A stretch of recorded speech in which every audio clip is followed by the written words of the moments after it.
इस वीडियो में हम यूपीएससी को लेकर बिगनर्स को, एस्पिरेंट्स को कुछ मिथ होते हैं उन्हीं पर डिस्कस करने वाले हैं। साथ ही ये वीडियो बनाना इसलिए भी ज़रूरी हो जाता है जो 2023 में इंसिडेंट हुआ और रिसेंटली ये 2024 में जो इंसिडेंट हुआ, तो ये वीडियो मिथ से ज़्यादा आप लोगों की सेफ्टी से ज़्यादा रिलेटेड है। तो एक बार इस वीडियो को प्लीज़ एंड तक ज़रूर देखना और कुछ बातों को समझने की कोशिश करना।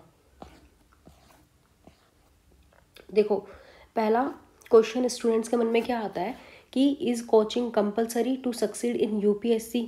तो देखो, सबका ना अपना अपना मतलब एक कैपेबिलिटी होती है कि हाँ मुझे नीड है या नहीं है। तो हमें सबसे पहले जो जितने भी ये क्वेश्चंस है ना, पहले खुद से ही करने हैं कि पहले हम करो कि कोचिंग कंपलसरी है। ठीक है, अगर कंपलसरी है तो अब तो ऑप्शन है ना हमारे पास, हम ऑनलाइन जा सकते हैं या ऑफलाइन जा सकते हैं। तो आप सोचो कि मैं अगर ऑफलाइन जाना चाहता हूँ या चाहती हूँ तो मैं क्यों जाना चाहती हूँ, मुझे उसके पीछे क्या क्या रीज़न है कि मुझे टीचर्स अच्छे चाहिए, कोचिंग जो इंस्टीट्यूट है वो बेस्ट चाहिए, नोट्स चाहिए, गाइडेंस चाहिए, है ना। तो वो सारे क्वेश्चन करो, फिर सोचो क्या वो मुझे ऑनलाइन में अवेलेबल नहीं हो सकती। तो इस तरीके से सोचने की एक बार कोशिश करो, तो खुद ही आपको जवाब खुद ही मिलेंगे अपने सारे। तो इसलिए अब हम पहले इस पर ही आ जाते हैं कि ऑनलाइन और ऑफलाइन कोचिंग के बारे में हम कि बच्चे क्या सोचते हैं, क्या मिथ होते हैं उनके मन में कि ऑफलाइन कोचिंग में हम जाएंगे तो हमें क्या क्या होने वाला है हमारे साथ। बच्चे ये सोच कर जाते हैं कि बेटर इंटरेक्शन विद टीचर्स के साथ बेटर इंटरेक्शन होगा, पर पता है क्या होता है, ऐसा होता नहीं है। लार्ज साइज होता है जिससे क्या होता है कि लेस इंटरेक्शन होता है। सिर्फ जो आगे स्टूडेंट बैठे रहते हैं ना, 10 20 25 30, सिर्फ वही होता है। बाकी तो फिर वो 600 700 एक ही रूम में ऐसे बैठे होते हैं। तो ये वाली प्रॉब्लम होती है। तो हम सोच कर तो, क्योंकि हमें पता तो होता नहीं है वहाँ पे क्या होने वाला है, तो हम सोच कर तो कुछ और जाते हैं लेकिन होता कुछ और ही है। सेकंड हम देखते हैं, हम सोच कर जाते हैं कि स्ट्रक्चर्ड इन्वायरमेंट होगा, इंश्योर डिसिप्लिन होगा। फिर लेकिन क्या होता है, ये पर्सनल इंटरेस्ट पर डिपेंड करेगा ना। अगर आप डिसिप्लिन है तो आप घर रहकर भी डिसिप्लिन मेंटेन कर सकते हो। तो personal interest matter more for discipline. Third हम क्या सोचते हैं, एसेस टू एक्सक्लूसिव मटेरियल। तो अब तो यार जो मटेरियल है ना वो हर जगह अवेलेबल है। Fourth, offline coaching is essential for success. तो ये तो सबसे बड़ा ही मिथ है कि ऑफलाइन कोचिंग ही ज़रूरी है तो ही हमारा सिलेक्शन होगा, क्योंकि ऐसे बहुत सारे एग्जाम्पल हैं जो बच्चे ऑनलाइन पढ़ते हैं। सिर्फ क्या होता है ना कि वो इंटरव्यू जब का टाइम आता है ना तो हर कोचिंग में जाते हैं ताकि कि हाँ हमारी अच्छे से हमारा प्रैक्टिस हो जाए, हमें डर ना लगे जब मेन इंटरव्यू आए। तो ये रीज़न होता है। अब इमीडिएट डाउट रिजोल्यूशन, हम सोच के जाते हैं कि हमारे जो डाउट है ना उनका इमीडिएट वो हो जाएगा, रिसोल्यूशन हो जाएगा। पर क्या होता है कि लार्ज बैच जो होता है चलते हैं वहाँ पर और लेस अटेंशन बच्चों को दिया जाता है। इनफैक्ट जो टीचर पढ़ा रहे होते हैं ना, ज़रूरी नहीं है आपके डाउट वही सोल्व करेंगे, आपके लिए अलग से डाउट सोल्व के लिए अलग से टीचर्स होते हैं। फिर अब वो आप अब पता नहीं टीचर से आप क्या समझना चाह रहे हो। अगर डायरेक्ट आप उन टीचर से कनेक्ट कर सकते हो तो बहुत सही रहता है, लेकिन जब आप ऐसे जाते हो ना तो नहीं समझ पाते, इतनी जल्दी अंडरस्टैंडिंग नहीं बन पाती है। और फिर जाने आने में क्या टाइम वेस्ट नहीं होता कि ठीक है वहीं की वहीं तो हो ही नहीं रहा, तो इससे बेस्ट तो ऑनलाइन ही है ना। और आप मुझे ये बताओ, आज तो यूट्यूब पे आप कोई भी टॉपिक कुछ भी डालो, आपको नहीं समझ में आ रहा तो 10 मिनट के अंदर तो आप वहाँ उस टॉपिक को समझ लोगे, अगर आप यही सोच रखते हो तो। फिर तो इतना टाइम हमें वेस्ट करना ही क्यों है, ये जर्नी को इतना लंबा बनाना ही क्यों है। फिर offline coaching is more effective than online coaching, more interaction on online nowadays. आप वहाँ बैठे हो ना 600 700, आपको टीचर तक की इतना फेस क्लियर तक नहीं दिखता। वहाँ पर बहुत ज़्यादा ही आप डिस्ट्रैक्शन फील करोगे। ये बात हम जब तक नहीं जाते ना तब तक समझ में नहीं आती। और अगर आपको आगे सीट लेनी है ना तो पता नहीं कितने आवर्स पहले आपको वहाँ जाना पड़ेगा वहाँ बैठने के लिए। और देखो, नहीं पढ़ता है हर बच्चे, नहीं पढ़ते। हम आजू बाजू सबसे मतलब बात ही करने लगते हैं, हाँ ठीक है थोड़ी बहुत कर ली, लेकिन वो नहीं होता है हर किसी से मेंटेन। ऑनलाइन में क्या है, आप बार बार उस वीडियो को जाके नहीं समझ में आया, 3 बार पीछे जाना है, 4 बार पीछे जाना है, उतनी बार पीछे जाओ। और आपको क्या लगता है 3 3 घंटे क्लास चलती है, तो क्या हम उतने 3 घंटे एक्टिव रह सकते हैं क्या? ऑनलाइन में कम से कम हम जहाँ हमको लगा कि हाँ हम थोड़ी देर के लिए कुछ और सोचने लग गए, तुरंत पीछे आओ, तुरंत उसको अपना सही से देखो और आगे बढ़ो। अब higher motivation level and more coverage, पर क्या इससे गारंटी है कि आपका सिलेक्शन हो जाएगा? और आजकल तो अगर मोटिवेशन चाहिए, इनर मोटिवेशन ज़्यादा ज़रूरी है बजाय ये बस थोड़ी देर की वीडियो देखी थोड़ी देर रहा। तो आप क्यों इस तैयारी को करने आए हो, तो अपना वाई थोड़ा स्ट्रोंग रखो। अब थोड़ी देर मैं इस पर बात करूँगी कि why online coaching is better than offline coaching. पहले आप खुद भी सोचो थोड़ा। अब देखो, सबसे पहली बात, कॉस्ट इफेक्टिव होती है। मतलब जितना पे आपको वहाँ करना पड़ता है, तो आप क्या करोगे, ऑनलाइन में आपको उतना पे नहीं करना पड़ता। इनफैक्ट अगर आपको उसमें मेंटरशिप के लिए अलग से कि हाँ मेरे को 24 आवर कभी भी डाउट आए तो थोड़ा एक्स्ट्रा पे करके भी, लेकिन उतना नहीं होता वो भी, तब भी आप अपना अच्छे से उस क्लास को देख सकते हो, अपने डाउट को सोल्व कर सकते हो। क्योंकि कोविड-19 से पहले फिर भी थोड़ा हमें था, लेकिन अब तो वही टीचर्स, वही सब कुछ हमें अवेलेबल है। वो जो हमें ऑफलाइन पढ़ा रहे हैं वही हमें ऑनलाइन यहाँ पे मिल रहा है घर बैठे। और कोविड-19 के बाद से तो ये सारी चीज़ें बहुत ज़्यादा होने लगी है। वर्क फ्रॉम होम भी कोविड-19 के बाद से ही ज़्यादा होने लगा है। अब सेकंड देखो, फ्लेक्सिबिलिटी एंड कन्वीनियंस। ठीक है, आज घर में अगर कोई प्रॉब्लम हो गई है या कुछ भी हो गया, XYZ कोई चीज़ हो गई, शादी हो गई, तो ठीक है ना, हम अगर आज नहीं देख पाए तो कल एक्स्ट्रा मेहनत करके अपना अकॉर्डिंग देख लेंगे। सेकंड, अगर हमने एक लेक्चर देख लिया, हमें अच्छे से समझ में आ गया, हम दूसरा भी देख सकते हैं। हम क्यों सेकंड डे का वेट करेंगे, फिर से हम जाएंगे। एसेस टू एक्सपर्ट एजुकेटर, वही जो आपको जिससे भी पढ़ना हो आप उनको ईजिली एसेस कर सकते हो। रिकॉर्डेड लेक्चर आपको मिलते हैं, बार बार देख सकते हो। टाइम मैनेजमेंट अच्छा कर सकते हैं, हम अपने अकॉर्डिंग पूरा शेड्यूल डिसाइड कर सकते हैं। एक अच्छे से टाइम टेबल हम बना सकते हैं। ठीक है, इतने लेक्चर्स हैं, इतने इस तरीके से, इसमें इतने लेक्चर हैं, यहाँ पे हम डेट लिख दिया, यहाँ पर हमने सब्जेक्ट लिख दिया, और यहाँ पे हम अपना जो टारगेट फुलफिल करने वाले हैं वो लिख दिया, ताकि हम यहाँ पे ऐसे टिक लगाते रहे। तो डेट लिख दिया, हाँ हम इतने दिन में कंप्लीट करेंगे, क्योंकि आपके पास तो रिकॉर्डेड लेक्चर्स है ही। फिर बारिश हो गई तो क्लास ऑफलाइन है, ऐसा कुछ भी मतलब नहीं होने वाला। और आप इसको, हाँ मैंने इस डेट का कवर कर लिया तो मैं नेक्स्ट डे का भी कवर कर सकता हूँ, कर सकती हूँ, है ना। तो ये सारी चीज़ें। नो ट्रैवलिंग, ट्रैवलिंग का कितना सारा टाइम आपका बचता है। Less destruction, family support, fully focused रहकर आप पढ़ सकते हो। और मोर टाइम आपको मिलता है प्रिपरेशन के लिए, क्योंकि ट्रैवल में बहुत ज़्यादा टाइम वेस्ट होता ही है। अब देखो, can not be done from home, बच्चों के बहुत सारे डाउट होते हैं। Is coming to Delhi compulsory, देखो आज के टाइम में नहीं है कंपलसरी। पहले हो सकता था, 10 साल पहले की अगर आप बात कर रहे हो, है ना, 7-8 साल पहले की बात कर रहे हो, तो ठीक है, हम तब मानते हैं कि कंपलसरी है। लेकिन अब तो अगर आपको सुनो आना भी है ना, कोई मना नहीं है। आप ये सोच के आओ ना कि ठीक है कि पहले मैं ऑनलाइन घर से ले लेता हूँ या ले लेती हूँ, ठीक है। फिर आप क्या करो कि पेपर से या प्रीलिम्स आने वाला है, कुछ बच्चे तो करते हैं कि प्रीलिम्स क्रैक करके ही आते हैं, या फिर कुछ क्या करते हैं कि वो प्रीलिम्स से 2 या 3 मंथ्स पहले आ जाते हैं। तो आप इस तरीके से कर सकते हो। तो अपनी प्रिपरेशन करनी है तो आप घर से इस तरह से आ सकते हो कि हाँ मेरा प्रीलिम्स क्लियर हो गया तो मैं मेंस के लिए आ जाऊँ।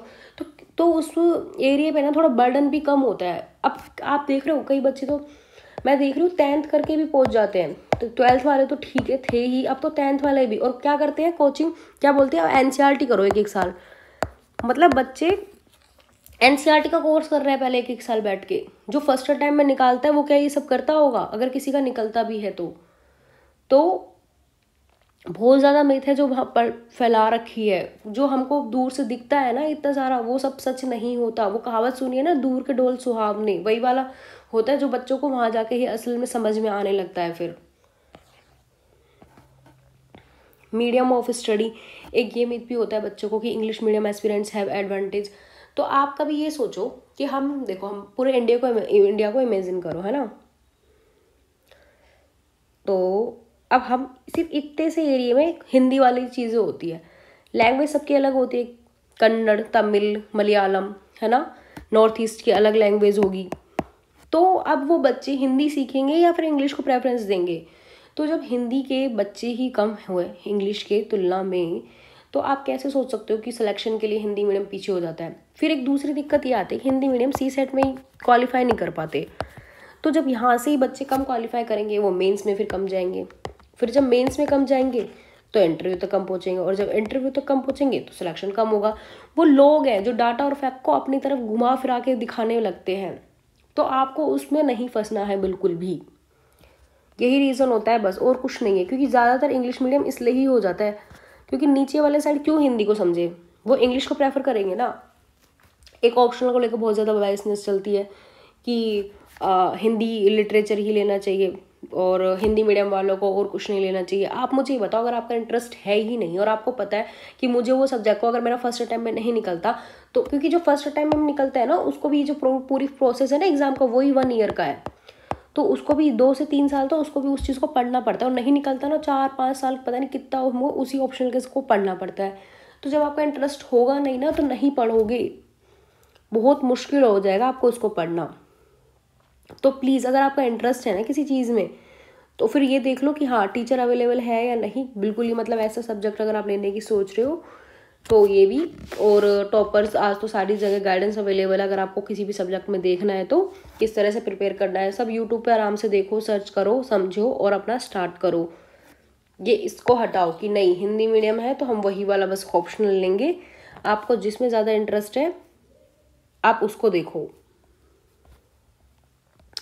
सेकंड ये लगता है कि डू इंजीनियरिंग जो बैकग्राउंड के बच्चे होते हैं उनको मोर एडवांटेज मिलता है। देखो ये होता है कि वो जैसे 10th-12th में क्या करते हैं, कोई नीट का एग्ज़ाम की तैयारी कर रहा होता है, कोई या फिर जेईई मेंस की तैयारी कर रहा होता है, तो उनकी सिटिंग पावर यार बहुत बहुत बढ़ जाती है, डिसिप्लिन आ जाता है उनके अंदर, तो वो ज़्यादा अच्छे से अफेक्टिव होके मतलब पढ़ पाते हैं। सेकंड क्या होता है, एक एग्ज़ाम को किस तरह से निकालना है, तो वो चीज़ वो पहले से ही सीख जाते हैं। हम क्या करते हैं हिंदी मीडियम में, क्या होता है 1 वीक सीरीज आई, उसको पढ़ा और लिख कर आ गए अपनी ग्रेजुएशन में और हो गए पास। और बताओ क्या करते हैं हम हिंदी मीडियम में, यही तो होता है ना बस। तो ये चीज़ें फिर हमको क्या, हम वो सारी चीज़ें करने में मतलब चीज़ों को समझने में, कैसे पीआई को देखना है, किस तरह से बेस्ट कम से कम रिसोर्सेज में उसको बेस्ट यूटिलाइजेशन करना है, तो हम वो सब चीज़ें थोड़ा बाद में सीखते हैं। तो ये डिफरेंस होता है, इसलिए फिर जो वो मेहनत करते रहते हैं ना, जो भी स्टूडेंट्स एस्पिरेंट्स खुद पर, फिर वो निकल जाते हैं। अब I have been an average student throughout, can I crack civil service exam, तो आप कर सकते हो, क्योंकि ऐसे एग्जाम्पल है, इवन उनकी तो 3rd रैंक भी आई हुई है, जबकि 10th और 12th में उनके कितने लो मार्क्स थे। तो ये सारी चीज़ें, तो ऐसा कभी मत सोचो, क्योंकि जो एग्ज़ाम की रिक्वायरमेंट है ना आप उसको फिलफिल करो बस, कि एग्ज़ाम क्या पूछ रहा है। आप मत फंसो, लोगों की बातें मत सुनो। एक वो स्टोरी सुनी है कि एक मेंढक जो फ्रॉग थे तो उन्हें ऊपर चढ़ना था तो सब लोग वहाँ पे बोल रहे थे कि नहीं चढ़ सकते नहीं चढ़ सकते, और जो मतलब मेंढक ही बैठे हुए थे वो सब बैठे हुए थे, तो वही बोल रहे थे ये तो नहीं होगा नहीं होगा, बहुत मुश्किल है, बहुत डिफिकल्ट है, ठीक है। लेकिन एक चढ़ जाता है। अब वो क्यों चढ़ जाता है वो बाद में पता लगता है कि वो तो बहरा है, वो तो सुन ही नहीं सकता। तो इसलिए अपने कान बंद कर दो, जो भी बोल रहे हैं ना कि बहुत ज़्यादा डिफिकल्ट है, जो भी आपको नेगेटिव वाली चीज़ें बोल रहा है उसको साइड कर दो। डिफिकल्ट है लेकिन उसकी अगर हम रिक्वायरमेंट को समझे तो हम भी करेक्ट कर सकते हैं ना, क्योंकि जो निकाल रहे हैं वो उसकी रिक्वायरमेंट समझ के, किसी भी एग्जाम को निकालने के लिए हमें उसकी क्या रिक्वायरमेंट है उसको समझना बहुत ज़रूरी होता है। क्योंकि हम क्या होते हैं उसके चक्कर में हमें कोचिंग जिस तरह से गाइड करती है ना, मिसगाइड भी बहुत ज़्यादा करती है। तो बस एग्ज़ाम की रिक्वायरमेंट समझो और उसमें अपने अच्छे से स्टार्टिंग में ही जो 2 से 3 ईयर्स देने हैं वो दो, और बाकी फिर अगर नहीं होता तो प्लीज़ उसको मतलब स्किप करो या फिर दूसरा प्लान बी पे काम करो, क्योंकि बहुत ज़रूरी है, क्योंकि बच्चे फिर डिप्रेशन में चले जाते हैं। अब देखो क्या होता है, जैसे दिल्ली आए अब और लोगों के रूम में तो इतनी सारी बुक्स रखी हुई है, तो हम क्या करेंगे पहले सारी इतनी सारी 6 से लेके सारी एनसीईआरटी ले आएंगे, कोचिंग की बुक्स ले आएंगे। लगना भी तो चाहिए ना माहौल कि हाँ मैं आईएएस की तैयारी करने आया हूँ। भाई मेंस लिखना होता है आपको, जीएस 1 to एक ही दिन में 5 days में ऑल पेपर खत्म हो जाते हैं सारे। बाद में ना कंसोलिडेट ही करना होता है अपन को, जो सारे हमारे नोट्स होते हैं 10 पेजेस में, 20 पेजेस में, 25 पेजेस में, क्यों कैसे पढ़ के जाओगे। बिल्कुल भी एक दिन का भी ब्रेक नहीं होता, कंटिन्यू एग्जाम। तो वही तो इस चीज़ को इतना डिफिकल्ट बना देता है। अगर बीच बीच में अगर 1 वीक का 2 वीक का हमें अगर एग्ज़ाम में टाइम दे दिया जाए तो सब ना क्लियर कर लिए इसको बहुत आराम से। तो प्लीज़ इन सारे मिथ से है ना दूर भागो, कम से कम मटेरियल रखो, उसी को बार बार पढ़ो। एक कोचिंग क्या करती है अपना मटेरियल अलग दे देती है, फिर बोलती है कि लक्ष्मीकांत भी पढ़ो, है ना, मतलब तुम कोचिंग अपना मटेरियल भी अलग दे रहो, उसको भी हम पढ़े, फिर कहते हो एनसीईआरटी पढ़ो। फिर टीचर डेली पढ़ाने आते हैं तो वो अपने कुछ नोट्स लेकर आते हैं, वो हमको सब दे देते हैं पीडीएफ के फॉर्म में, उनको अलग पढ़ो। फिर कहते हो कि जो बेसिक है, जो स्टैंडर्ड सोर्स है, जो हर कोई फॉलो करता है, जैसे शंकर आईएएस फॉलो करो, है ना, और इसके लिए लक्ष्मीकांत पढ़ो, तो ये अलग बुक्स हो जाती है। फिर और कोई 1-2 और बुक्स बता देते हैं। मतलब हम क्या क्या पढ़े और क्या क्या ना पढ़े, मतलब बच्चा सोचता है कि अगर हम नहीं पढ़ेंगे ना तो अगर कुछ भी इसमें से एक भी हमने स्किप कर दिया तो नहीं होगा। तो जो टीचर आया ना, या तो आप अपने नोट्स ही इस तरह से बनाओ कि सब कुछ आपको वहीं एक जगह मिल जाए। यही होता है नोट्स की जो भूमिका होती है ना, वो यही होती है। तो किसी की बातों में इतना मत फंसो, अच्छे से करो। कोई कोई चीज़ आती है, जैसे रेगुर मदा पे ही क्वेश्चन आया था जो ज्वालामुखी से बनती है ना। तो अब कोई कहता है, किसी ने अपने नोट्स में लिखी होगी तो बोलते हैं मेरे तो नोट्स से आया। किसी ने बोला कि मैंने तो करंट अफेयर से पढ़ा था, तो वो बोल देगा मैंने करंट अफेयर से आया।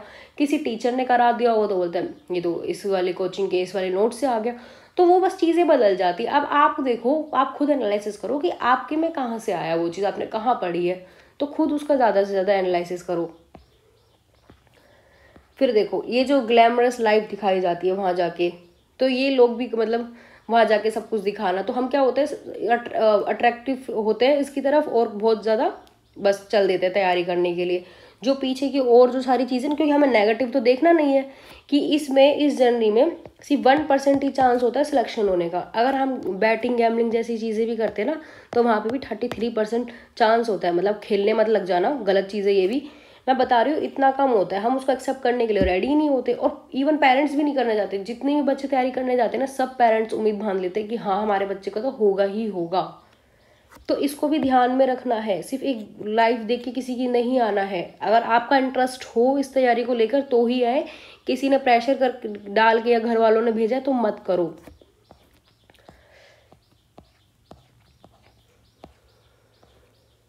फिर ऐसे ये वेब सीरीज आ जाती है जो बहुत ज़्यादा उसको और ग्लोरीफाई करती है चीज़ों को। अब आपने देखो ये देखी है ना, ये सब कुछ सच नहीं दिखाया जाता इसमें। वो उन्होंने भी देखो कौन सा काम चुना कि जो डॉग्स है मैं उनको घुमाऊंगा, क्योंकि उसमें मुझे अपने 1 से 2 आवर ही इन्वेस्ट करने होंगे और मैं बाकी टाइम पढ़ाई कर सकता हूँ। लेकिन मूवी में क्या होता है ना, बहुत ज़्यादा बड़ा चढ़ा के दिखाया जाता है, क्योंकि जब तक बड़ा चढ़ा कर नहीं दिखाया जाएगा, रेटिंग कैसे मिलेगी, अच्छे व्यूज़ कैसे आएंगे, है ना। वरना उन्होंने मुझे इतने सारे काम दिखाए हैं ना, इतने घंटे चक्की चलाई है, तो वो पढ़ते कब ये बताओ। तो अगर उनकी जो बुक है ना, रियल जो बुक है ना, वो पढ़ो ना, तो उसमें ऐसा कुछ भी वहाँ पे नहीं लिखा हुआ है जिस तरह से मूवी में बिल्कुल दिखाया गया है। बहुत ज़्यादा बड़ा चाहकर इसलिए दिखाया जाता है क्योंकि फिर वो अट्रैक्टिव अच्छी कैसे लगेगी लोगों को। तो एक जो अगर मोटिवेशन भी लेना है ना, थोड़ा हेल्दी मोटिवेशन लो अपने लिए। बहुत ज़्यादा उसको वो मत करो कि हाँ बस एक मूवी देखी और एक बार में बस हो गए फुल्ली मोटिवेट, और बस उसके बाद तो कुछ है ही नहीं। अब देखो 2023 में ये इंसिडेंट हुआ, लेकिन क्या हुआ उसके बाद, सब खुल गई कोचिंग इंस्टीट्यूट, सब ने पहले सील लग गया, जो भी बंद होना था सब कुछ हुआ, बस वो दिखाया जाता है। अब इनसे पहले भी, इन बच्चों से पहले भी, ये जो एस्पिरेंट है हमारे, इनसे पहले भी पूजा खेड़कर का केस चल रहा था। तो न्यूज़ चैनल, टीवी चैनल सब ऐसे ही काम करते हैं। जैसे ये आया, अब कोई भी उस चीज़ को नहीं दिखा रहा है, सब अब इसी चीज़ को दिखा रहे हैं, है ना। टीचर्स भी कौन से उठाए, जो मतलब फेमस है, जिनकी रील्स बहुत ज़्यादा यूट्यूब पर डलती है, व्यूज़ आते हैं, उनको भी किस चीज़ से मतलब है, टीआरपी से मतलब है। स्टूडेंट से किसी को मतलब नहीं है, टीआरपी व्यूज़ सब यही चल रहा है। आप मुझे ये बताओ, जो कोचिंग इंस्टीट्यूट है, जब वहाँ से बच्चे बनकर निकलते हैं तो उनके उन बच्चों से लिंक नहीं होते होंगे क्या, वो उनकी बात सुनेंगे नहीं, वो नहीं। तो यही सारी चीज़ें जो चलती रहती है बच्चों की, को अभी थोड़ा बहुत दिखावा होगा। और मैं तो चाहती हूँ अगर ठीक है प्रोटेस्ट हो रहा है, कुछ अच्छा होता है तो बहुत ही अच्छी बात है, लेकिन आपको भी समझने की ज़रूरत है कि अब वो जो जगह है, इतने सारे लोगों का जो भार है वो नहीं संभाल पाएगी। और सिर्फ ये तो चलो हो गया, लेकिन ड्रेनेज सिस्टम तो सबको पता है पहले से ही कि दिल्ली का ड्रेनेज सिस्टम ही कितना ख़राब है। ये तो एक कोचिंग इंस्टीट्यूट की बात हो रही है, लेकिन दिल्ली का तो ड्रेनेज सिस्टम है ही ख़राब, उस पर क्यों अभी बात होगी। तो हमको ही अगर हमारी सेफ्टी चाहिए, हम भी हो सकते थे इस जगह। आप इस न्यूज़ को ना ऐसी हवा में मत लेना बिल्कुल भी, हम भी हो सकते थे। आप इनकी फैमिली का सोचो कि क्या बीत रही होगी उनके ऊपर, कि हमने तो पढ़ने के लिए तो भेजा था अपने बच्चों को, और ये कहाँ से हैं, कोई केरल साइड से, कोई तेलंगाना साइड से। तो अब ऑनलाइन जब से आया है, मुझे नहीं लगता कि बिल्कुल भी नीड है। अगर आपको तैयारी करनी भी है तो आप 10th 12th में तो बिल्कुल ना आए। और देखो ना, अगर आप घर से तैयारी करते हो आराम से, अगर 10th 12th में भी हो, घर से ऑनलाइन कोर्स ले लिया, मत बताओ किसी को जो कहते हैं ना कि सोसाइटी का, समाज का हम पे दबाव होता है। बताओ मत किसी को तैयारी कर रहे हो, फिर आराम से जब एकदम से एग्जाम का टाइम हो आए तो देने जाओ, तो डिप्रेशन नहीं होगा, इतना ज़्यादा आप सोचोगे नहीं, इतना ज़्यादा टेंशन में रहोगे। क्योंकि बच्चे वहाँ से 4-4, 5-5, 6-6 साल रहते हैं वहाँ पे, कितना हर महीने अगर हर साल का देखें तो उनके लाख से 1.5 लाख रुपए तो रहने में ही खर्च हो जाते हैं। और ये भी मैं बहुत मिनिमम बता रही हूँ, वरना 2 लाख तो उनके आराम से खर्च रहने में ही हो जाते हैं। 6 साल का लगाया, जब 10-12 लाख खर्च हो जाते हैं ना, तो फैमिली भी प्रेशर, क्योंकि स्टार्टिंग के 1-2 साल ही फैमिली का सपोर्ट होता है, फिर वो भी बंद हो जाता है। तो अगर आप घर बैठ के अपनी इतनी तैयारी कंप्लीट करके जाते हो तो वहाँ एक तो कम से कम टाइम आप वेस्ट करते हो और डिप्रेशन में नहीं जाते, सही रहते हो एकदम। अपने गए, या फिर प्रीलिम्स क्लियर हो गया, मेंस के लिए टेस्ट सीरीज ज्वाइन करनी है तो चले गए, मत जाओ पहले ही, प्लीज़ मत जाओ। अब ऑनलाइन आ गया है, जो टीचर आपको चाहिए, जिनसे भी आपको पढ़ना है, नहीं मुझे ऑप्शनल इनसे करना है, अब तो इतनी भी चॉइस है, अगर ऑप्शनल पढ़ना है तो यहाँ से ऑप्शनल पढ़ो, जीएस यहाँ से पढ़ना है तो अब यहाँ से जीएस पढ़ो। हमारे लिए कोई नहीं सोचने वाला है, हमें ही खुद हमारे लिए स्टैंड लेना होगा, सोचना होगा, किसी को हमसे कोई मतलब नहीं है। सब इन व्यूज़ के पीछे, रील्स के पीछे, सब इन्हीं के पीछे सारी चीज़ें चल रही है। वरना जिस इंस्टीट्यूट में हुआ उस इंस्टीट्यूट के तो ऑनर का भी नाम नहीं है, न्यूज़ चैनल वाले को पता है कि भाई टीआरपी कहाँ से आने वाली, व्यूज़ कहाँ से आने वाले। तो यही सारी चीज़ें होती है, हमसे किसी को कोई मतलब नहीं है, आगे भी ऐसे ही चलेगा। अभी एक लड़की ने सुसाइड भी किया था, उससे पहले बिजली से लगकर किसी की डेथ हो गई थी, किसी एस्पिरेंट की। तो नहीं सुनने वाले, आपको ही ध्यान देना होगा। ये सारी जो चीज़ है ना, उसके लिए तो मुझे फिर लगता है कि ऑनलाइन कोचिंग ही बेस्ट है।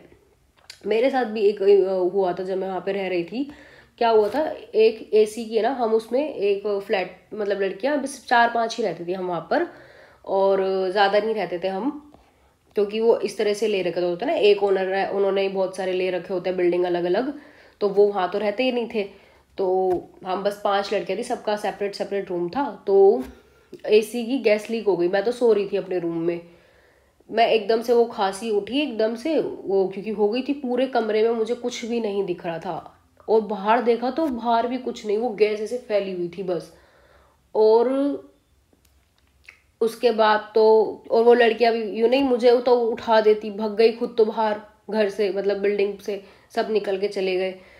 अब मेरी तो इतनी ज़्यादा हालत ख़राब हो गई, तबीयत ख़राब हो गई कि मैं तो फिर बहुत दिन तो मुझे सही होने में ही लग गए, इतनी ज़्यादा खांसी हो गई, पता नहीं क्या ही हो गया, बहुत सारी मेडिसिन ली। तो कुछ ना वहाँ होता ही रहता है, कुछ चीज़ें होती है बस सामने आ जाती है। तो आप पहले ऑनलाइन अपना पढ़ें, घर से ही अगर तैयारी करनी है 10th से 12th से, घर से आराम से पढ़ो और अपने लिए स्टैंड लो, और वहाँ पे बर्डन थोड़ा कम करो, क्योंकि अगर वहाँ डिमांड रहेगी ना, रेट बढ़ते रहेंगे, तो इस डिमांड को कम करो आप, और घर से ऑनलाइन पढ़ो आराम से। जो आप सोच रहे हो वैसा वहाँ पे नहीं मिलता है, वही दूर के डोल सुहावने वाली बातें होती है। फिर बाद में जब आपको हाँ प्रीलिम्स क्लियर हो गया, मेंस क्लियर हो गया, तो आओ। ये जो हुआ है ना, ये सिर्फ इसलिए मैं आपको समझाने के लिए, अवेयर करने के लिए, क्योंकि नज़ थ्योरी भी कहती है कि इंसान ना एक बार में समझता नहीं हो, उसे बार बार समझाने की ज़रूरत पड़ती है।